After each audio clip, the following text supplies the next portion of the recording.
Horror games are fantastic. I love them, like more than I can express, despite my fear when playing. But they're more fantastic in VR. I love them despite me not being affected as easily as your average player. FNAF VR really destroyed that feeling of terror for me, and with good reason. Oh, fucking God. You like them jump scares, don't you? Oh. I fucking hate this game. Anyway, moral of the story is that I love horror games, but in VR, I live for that sheer terror, and if I am not on the verge of dropping Amber Heard turds from my pantaloons, I might hate it. There have been VR horror games that I've hated, and still do. Yet there is one game, a franchise I've never played before, of which you can probably tell from the title. I've never played Resident Evil. Any of them. Like any of it at all. I briefly played old school Resident Evil 4 back in the PlayStation 2 days, but it wasn't at my humble abode, and it was for a brief 10 minutes because of time. Yet quite frankly, I was never really interested in playing them. I appreciate their creation and their presence in the horror scene because, well, they're massive staples, yet my interest was never there, unlike the story of Silent Hill. However, the VR scene and its community never ceases to amaze me and drops wonders. I know that PlayStation announced Resident Evil 8 VR for PSVR, but what about right now? What of the current games that Capcom has blessed the world in the current age of VR? Well, as I said, the community is amazing and they drop wonders for us all, that is particularly to modders. Today, we're looking at Prey Dog's Resident Evil Village VR mod. Before we go any further into the video, I am your Soul Overlord SoulBC, or Soul, the grunt of a biohazardous corporation? I don't know. I can't think of anything clever for the acronym this time around. Anyway, if you liked the video at any point in time, be sure to let me know by hitting that like button, and if you want to see more like this or other dumb shit, tickle that big red button and the bell if it really suits your fancy. Now, I know I said I never played Resident Evil, but I know the background to an extent.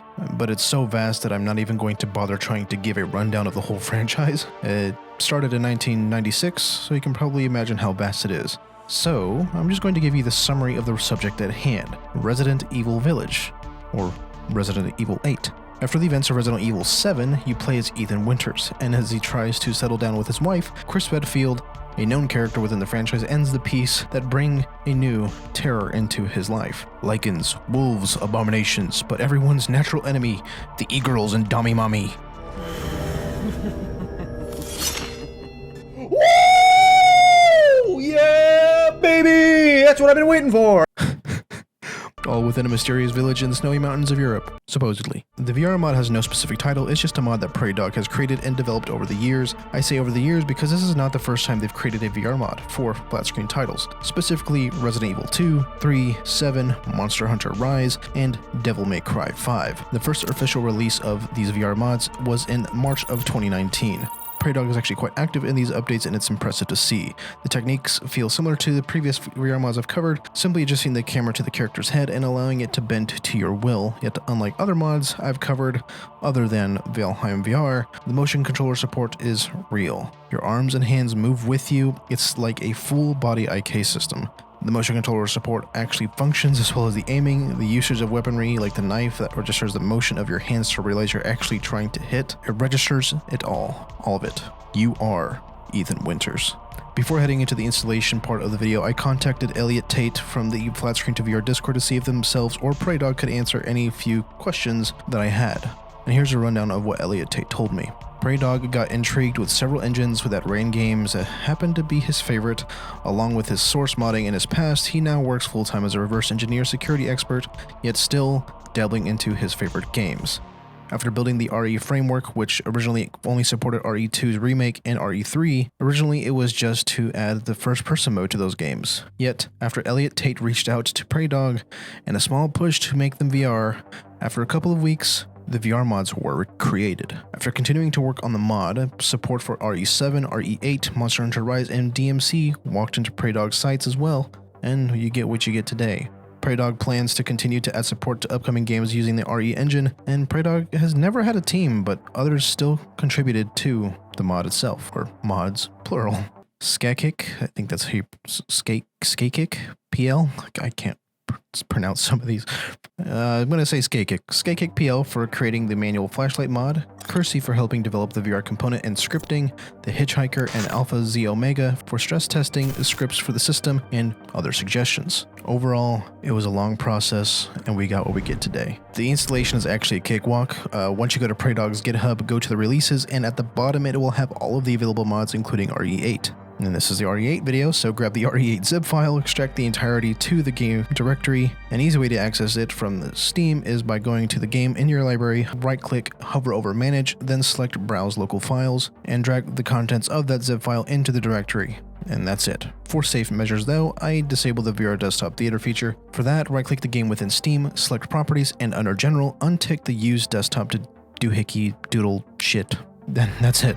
You're good to go for Resident Evil Village VR. Resident Evil 8 is an experience that I've never really had to begin with, but to experience it with first in VR was a blast. A complete blast, one that I was not expecting. The full beta avatar, the IK system works, the aiming works, the button mapping is solid and really definitive and easy. It took a little while to get used to, but not too long. I used the Valve Index knuckles, and it worked flawlessly. The VR mod worked out of the box without having to adjust any of the settings from the little window that was provided from the RE framework, which is this mod.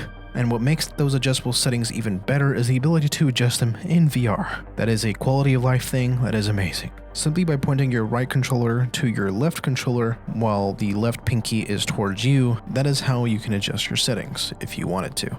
I've only had a few qualms with the mod as a whole. One is most likely unavoidable, but it is needed to be said. If you are prone to motion sickness, be wary. There is a lot of movement in the game, particularly the cutscenes. When you are standing, you will get that mad sense of vertigo. Your dinner is coming up. Just saying. Like the homie Mr. Survivor mentioned to me, sit down. It's a good thing to mention. Sit down if you think or if you know a cutscene is happening or is going to happen. Take a seat, press your puckered asshole onto a stool or something. Do what you gotta do to, stay in the game in VR. The only other thing that was game-breaking to me was that same adjustable settings window that I mentioned. At least with the index controllers, it would pop up in crucial moments, but I could be just an idiot. Who knows, maybe it's avoidable, but it wasn't avoidable for me in those serious situations, and it kind of got in my way a little bit. But again, maybe I'm just an idiot. Overall though, the experience is breathtaking for a flat screen horror game into VR. It's a must, even if it's a one-time thing. Go get hurt by those lichens or attempt to touch the dummy mommy. I don't know, do what you want to do with it. I've said it once before and I'll say it again, these flat screen to VR mods are amazing, a feeling that I would have never expected. As always, it seems to take my breath away. Do you plan to play Resident Evil Village after watching this video in VR? Let me know. All links for the mod, PreyDog's Patreon, and the Flat Screen to VR Discord are in the description. I also want to thank my patrons and YT members for supporting me. You have given me more pride than you could ever know. If you enjoyed the video, please hit the like button so this can get to more viewers like yourselves and it helps me fight those e-girls called the YouTube algorithm. I couldn't keep a straight face reading that. If you're interested in other VR content as well as hilarity, be sure to hit that big red button for me and hit that bell to get notified of all my future videos. Don't forget to join the Soul Chamber, my Discord. There you'll be notified and up to date with my content and be notified of any future events I plan to carry out there, like community streams and so on. You can also chat with myself and my fellow souls, whether it's about anime, art, or VR. Take a listen to the Compel Reality podcast if you want to hear VR scuff and news. Old Soul here. I'll be streaming some Into the Radius or Green Hell VR by the time you finish this video, so come by and say hi. That's it. Back to the old me. One last thing though is to conquer your fears and keep your soul free.